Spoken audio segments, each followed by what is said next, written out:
Doug, you settled down in Malta some time ago. Why Malta? Well, to start with, I think it's because we love the place. But the reason really, it all began when we had a boat in Malta. Years ago, we brought our boat over from Australia. And we were living in Ireland, mind you. We lived there for 13 years, and we only had 3 summers in the whole 13 years. So we thought, when it became time to retire from the psychotherapy and counseling Christian ministry we were running, we looked for somewhere where the sun shone. And we'd had the boat in Malta. We'd come over to Malta on holidays, we'd fly over, and fly back, and fly over, and fly back.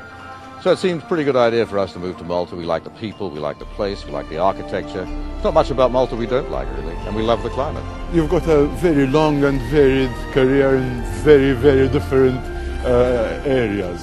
Can you give me a couple of highlights? Well, highlights, I suppose. I started off as a farmer, and then we were living in Tasmania, and we decided we hadn't seen the rest of Australia. So we bought a big car and a caravan and sold our farm and took off across Australia, and we did all kinds of weird things on the way across.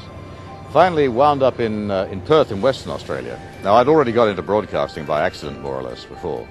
And I was offered a job finally in Perth as a broadcaster and went into radio and television, which I did for about 18 years, I guess, and I still do it, of course, now and again, like today. And then got very sick of it after about that time. And so we wanted to raise our children in a more rural environment. So we went back to Tasmania and went back to farming. And we did that for a long time. And being C.S. Lewis's stepson, I was instrumental in setting up with friends the C.S. Lewis Company, and I became the creative and artistic director.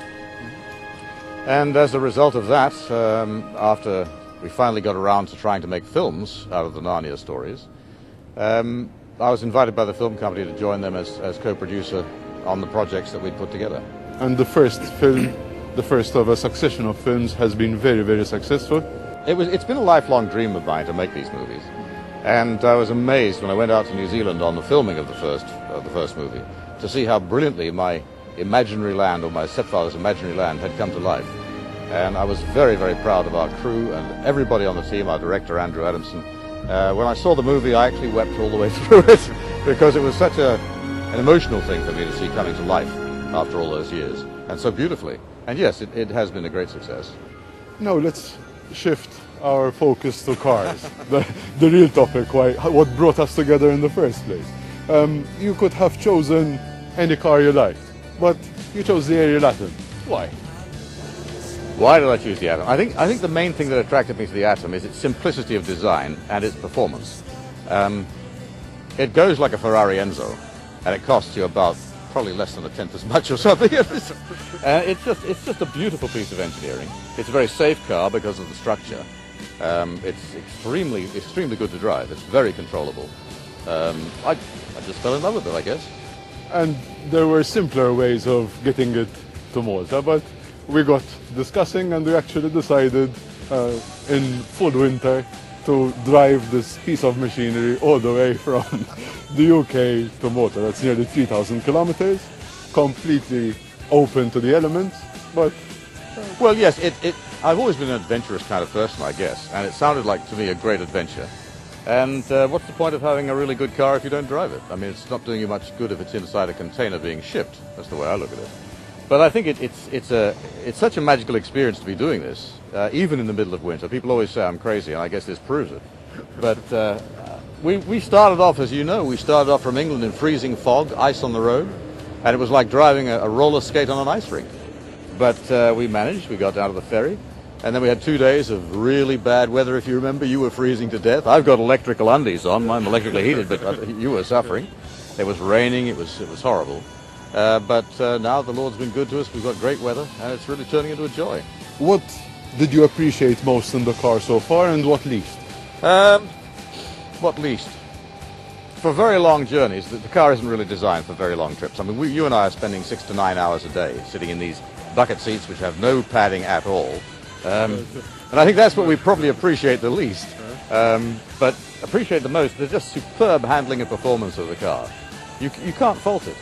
It does not have any driving vices. It's if you really want to know, if anyone really wants to know how a motor car should behave, this is the thing to drive. It's astonishing acceleration. It's amazing handleability. It's just a superb piece of engineering. Beautiful design work. You have to hand it to Simon Saunders. He must be a genius for putting this thing together. We'll proceed with our journey, but your journey also proceeds. What next? Well, at the moment we're just finishing off the second in the Narnia series, which is the Chronicles of Narnia, Prince Caspian. And I went over to Los Angeles a couple of weeks ago and saw the first rough cut of the film, very unfinished, but enough to look at it and see it right through, and I was stunned. It is a fabulous film. I honestly think it's probably going to do even better than The Lion, the Witch and the Wardrobe. It's got more action in it, it's beautiful, we have the same 4 children back again. So we're just about to release in May of this year this fabulous new film, Prince Caspian. Then, of course, I've already started working on the next one, which is The Voyage of the Dawn Treader. We're discussing the 4th one, which will be The Silver Chair, probably. And I'm also working on a movie called Screwtape, so I don't really get much time off, and this week has been terrific to have the time off and drive the Atom. The chase is better than the catch.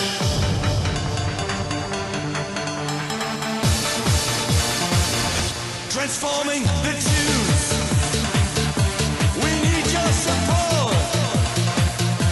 If you got the breath back, it's the first page of the second chapter. I want you back for the rhythm attack, coming down on the floor like a maniac. I want you back for the rhythm attack, get down in full effect. I want you back for the rhythm attack, coming down on the floor like a maniac. I want you check, so clean up the dish. By the way, how much is the fish?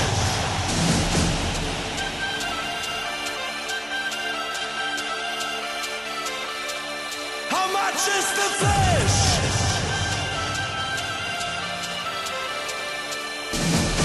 Here we go, here we go, here we go again. Yeah!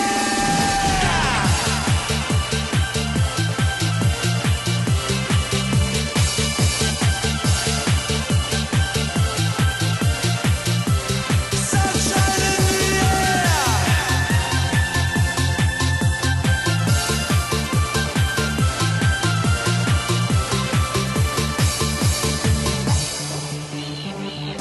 We're breaking the rules.